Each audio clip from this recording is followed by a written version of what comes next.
The US President Barack Obama is coming to India. As the date of his arrival draws closer, Pakistan is planning a major terror surge. The Indian Army has found 36 war rooms along the international border. Pakistan has created these war rooms to push terrorists to disrupt the Obama visit. Not just that, backed by Pakistan's notorious inter-services intelligence, terrorists have also planned a Peshawar-style attack on soft targets in India. तकरीबन 200 militants जो है launch pad और training camp के बीच में जो घूम रहे हैं, ये कोशिश करते हुए कि कब मौका मिले इनको इन्फिल्ट्रेशन के लिए. The army couldn't have been more specific, clear about the intent of Pakistan to push in terror elements. Terror plans related to the visit of US President Barack Obama in less than 10 days from now. Now they will try and carry out such attack, something like, in a very soft target. जैसे आपने देखा उधर कोशिश किया था civilian के ऊपर या अपने जो वैल्यू टारगेट्स है उसके ऊपर, ये जरूर कोशिश करेंगे. All part of big revelations by the top army man in Jammu region. As many as 36 ISI-controlled special war rooms to push in 200 terrorists in the next few days. Not only this, terror camps still active are going from strength to strength, and terrorists being fed into India via the Nepal route.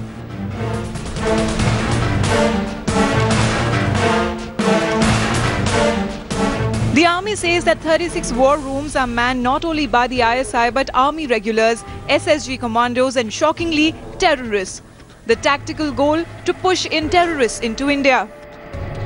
War room कहना, war room नहीं बता, मैं बताऊंगा ये coordinating centre है. ये जो आप बता रहे हैं, coordinating centre between the militants, the Pakistan army and also their ISI elements. इनका जो कोऑर्डिनेटिंग सेंटर्स एस्टैब्लिश किया गया है, जैसे ट्रेनिंग कैंप्स और लॉन्चिंग पैड्स में. So that is the strategy that is being done opposite our line of control. More terror revelations. Not let up in terror training across the border. Despite all Pakistani assurances, more than 50 camps still operating, spewing anti-India rhetoric and regularly producing terror elements. And fresh from the blast in Bengaluru, more warnings that Pakistan will try to divert some of the fringe elements of the homegrown terrorist outfits in India as well. Bureau Report, Headlines Today. Lieutenant Colonel Shafqat Saeed is a defense analyst. He's a student of peace. Also with me is Major General R.K. Malhotra, defense analyst, who joins us. We have an India-Pakistan panel on this. Colonel Saeed, welcome on the show.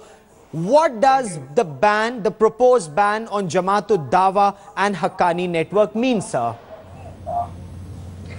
I'm not the student of peace only, I'm student of peace and conflict resolution.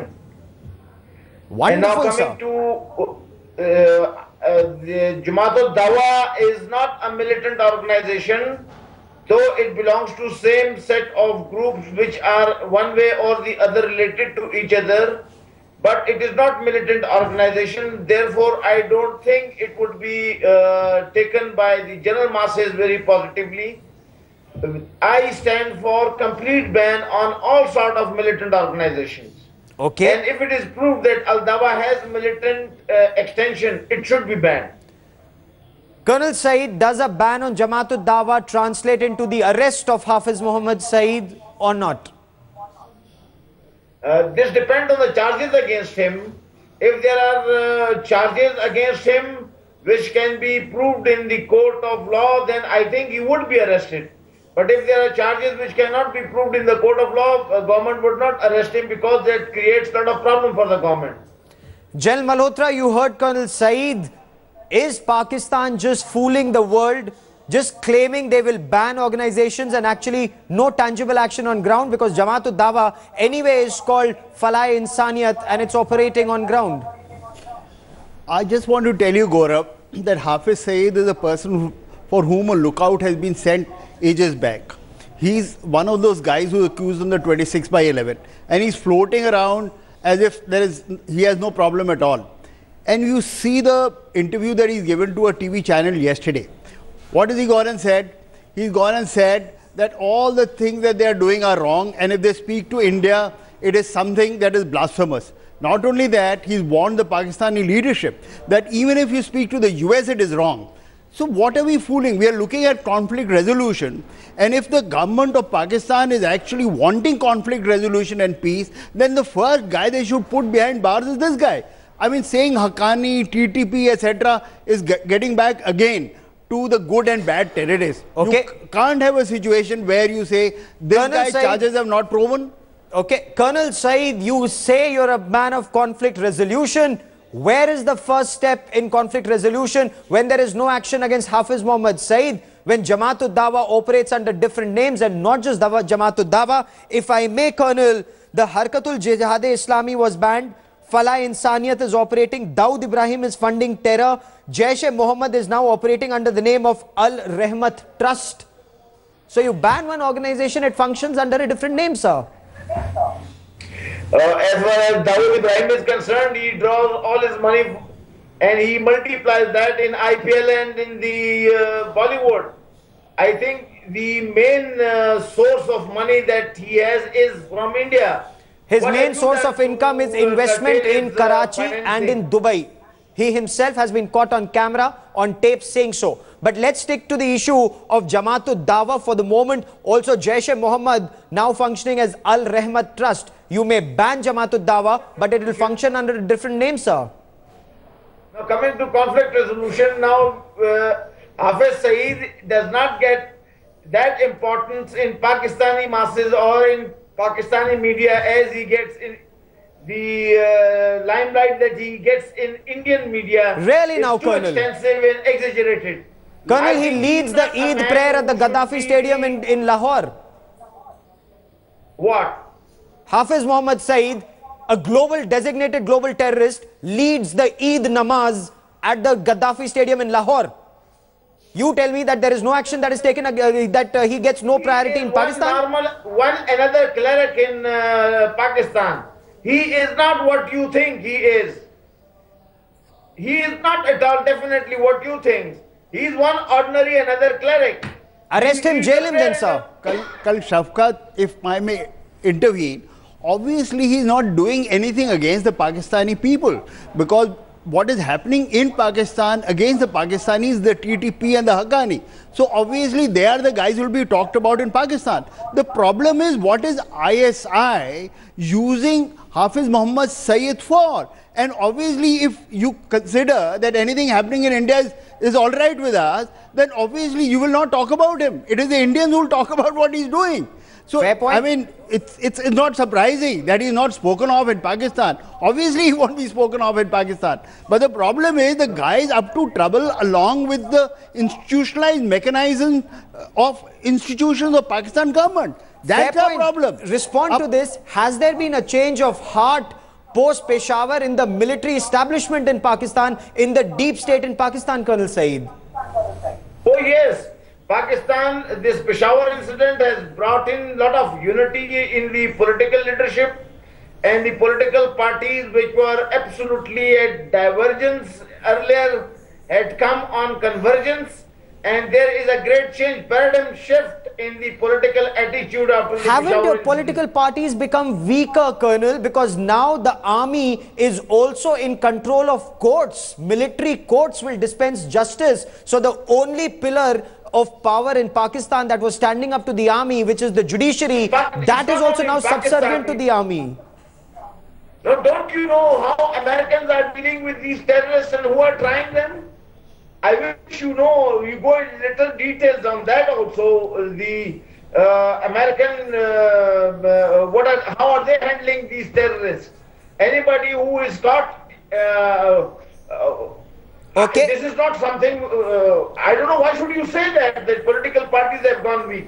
Now coming to what happened on 26/11 in India, why have you not revealed whatever were the findings of that court of inquiry which was conducted on technical support division in which your India is not seen as a global terrorist state, sir. Pakistan is. Please do not equate India with Pakistan. You are on the verge of disintegration. Let's talk about Pakistan. Will Pakistan go after India-centric terror in Pakistan's Punjab? That is my principal concern at this point of time. Do you see that happening, Colonel Saeed, sir? What is happening? Will Pakistan, will the deep state in Pakistan go after the terror training camps in Pakistan's Punjab and Pakistan-occupied Kashmir, sir? They have gone. They have stopped it. There are no intervention in India from Pakistani side as far as free movement of people are concerned. It was there before 2002, but it is not taken. It has not a single movement has taken across LoC or international border. Shafkat, it's not a question. General Malhotra, just today, just this morning, Lieutenant General K.H. Singh, a 3-star general in Kashmir, has said that Pakistani terrorists, there are 200 terrorists who are waiting to cross over. There are several launch pads, both north and south of Pir Panjal. Terrorists are creating, and the Pakistani deep state is creating war rooms to push these terrorists through. What world is Colonel Shafkat living in, General Malhotra? Colonel Shafkat, you must understand that as a strategy, Pakistan has adopted a strategy which is a strategy of asymmetry. Obviously, because the two countries are widely different in economic strength, space, and military might. So, obviously, asymmetry, terrorism is a part of strategy of Pakistan. Now, if the Pakistan army is the actual power center in Pakistan, there is no way that statements made by politicians in Pakistan can have any effect at all. Let us see what has happened. I mean, while we would want that Pakistan realizes that terrorism has no religion, terrorism has no patriotism, terrorism causes terror. I hope Pakistan realizes that. Unfortunately, it hasn't. What have you done? Naqvi's bail plea, there is the government doesn't even produce a chap over there. There is an attack in Uri. We have killed a militant just 2 days back who's come from Pakistan, and yet you say that there is nobody who's wanting to go across. For the fact that we are stopping these guys. Yes, General Malhotra, I want to ask Colonel Shafkat Ali, when we talk about Pakistan preparing a national action plan on terror, what is this national action plan going to be, Colonel? General, I'm coming to your terrorist acts. You are a military man. You retired in a senior rank than me. I'm sure you must have a better education profile than me, more experience. I would suggest to you that what is that mathematics or appreciation or analysis which makes you think that Pakistan would take on India through this asymmetric warfare or terrorism or whatever. This does not suit Pakistan. At the moment, Pakistan's focus is its war on terror in Fatah on its western border. Pakistan is being troubled from Afghanistan, and Pakistan alleges that India is doing that. And I would say that there is no common sense why Americans and the international community is not listening to you, because you are ranting, your rant is absolutely out of common sense. That is actually not true, Colonel. John Kerry was in Islamabad and he's given Pakistan quite a dressing down, Colonel.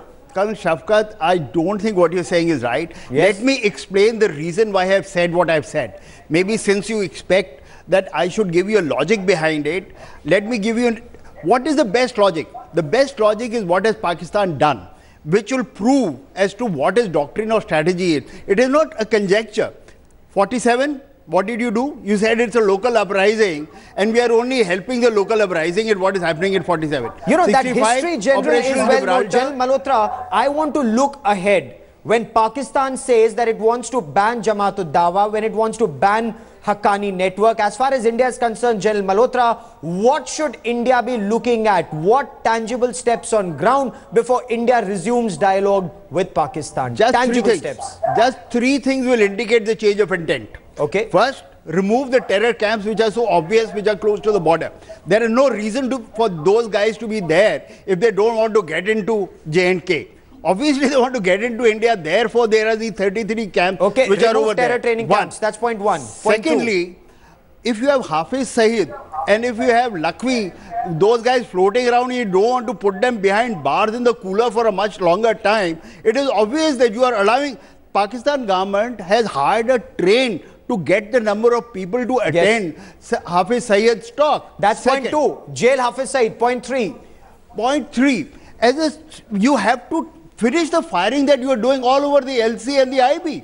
I mean, LC was something that it was happening earlier. You started firing on the IB. Closing comments, Colonel Shafkat. Can we see Pakistan take any one of these three steps in the near future? I would say that why did India pull out the UN observers from line of Okay, you're getting into rhetoric. No, you are getting into rhetoric, Colonel. Colonel, I am looking ahead. Colonel, let's look ahead. Do we see Pakistan? Very correctly established who is responsible for all this mess on line of control. Now coming to this allegation that Pakistan is behind it, so that I say that it does not suit Pakistan to engage India in any sort of this adventure that is terrorism across the border. Pakistan is very sincere in seeking peace with India. And that sincerity has to be seen in action on ground, Colonel. Words will no longer satisfy India. No time for rhetoric. There is no time for rhetoric, Colonel. If Pakistan is sincere about peace with India, tangible action needs to be taken on ground, and that has to be visible for all to see. I'd like to end this debate at this point. Colonel Shafkat Saeed and Jal Malhotra, for the moment, many thanks for joining me. We will continue to track this story very closely. Will Pakistan take tangible action on ground? Let's now shift focus to the big political story of the day, and that is Kiran Bedi joining the BJP. The BJP today pulled out its ace card. Former super cop, anti-corruption crusader Kiran Bedi not only joined the party, but she's all set to contest in the upcoming Delhi elections. Kiran Bedi could be a formidable political adversary to Arvind Kejriwal. So while she leads BJP's mission Delhi, will she be the BJP's chief ministerial candidate against Kejriwal? Brijesh Pandey and Ankit Tyagi with this report. Kiran Bedi जी ने आज Bharatiya Janata party में प्रवेश किया है.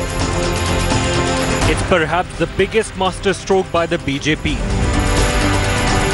22 days ahead of the big capital showdown, former IPS officer and anti-corruption crusader Kiran Bedi welcomed with open arms into the BJP. आज किरण जी ने Bharatiya Janata party की सदस्यता ग्रहण करी है, तो इसके लिए मैं पार्टी की ओर से उनका हृदय से स्वागत करता हूं. मैं बहुत आभारी हूं अपने प्राइम मिनिस्टर साहब का, जिनको मिलने के बाद मैं यहां आई हूं. While the BJP is mum on whether she'll be the party's chief ministerial candidate, Bedi is possibly the most formidable adversary Amit Shah could pitch against Arvind Kejriwal. वो भारतीय जनता पार्टी की ओर से चुनाव भी निश्चित लड़ेगी. मुख्यमंत्री कौन बनेगा वो फैसला पार्लियामेंट्री बोर्ड का अधिकार क्षेत्र है. भारतीय जनता पार्टी के सभी कार्यकर्ता मुख्यमंत्री बनने की योग्यता रखते हैं. अब किरण जी भी हमारी कार्यकर्ता है. मैं अपना 40 साल का एक्सपीरियंस दिल्ली को भेंट करने आई हूँ. स्टेबल गवर्नमेंट की सख्त जरूरत है. मुझे काम करना आता है और मुझे काम करवाना भी आता है. So why did BJP chose Kiran Bedi as part of its Delhi fight back? Kiran Bedi is seen as a credible anti-corruption crusader who has fought UPA too along with Anna Hazare. Like Kejriwal, she too has decades of administrative experience and is part of the system. Will she be able to take on Kejriwal? Only time will tell. While Kejriwal has welcomed Bedi's political debut, his party rubbished Bedi as a political threat to Kejriwal's chief ministerial ambitions. 3 weeks before Delhi Assembly showdown, the BJP's move to get Kiran Bedi not only into politics but to contest Delhi Assembly election is seen as a political masterstroke by Amit Shah. But the bigger question remains, will Kiran Bedi be BJP's chief ministerial face against Arvind Kejriwal? Will BJP accept her as one? And is Bedi BJP's answer to Kejriwal threat? With camera person Madan, Brijesh Pandey for Headlines Today. Delhi elections, we'll be tracking that story very closely. A quick break coming up. A quick wrap.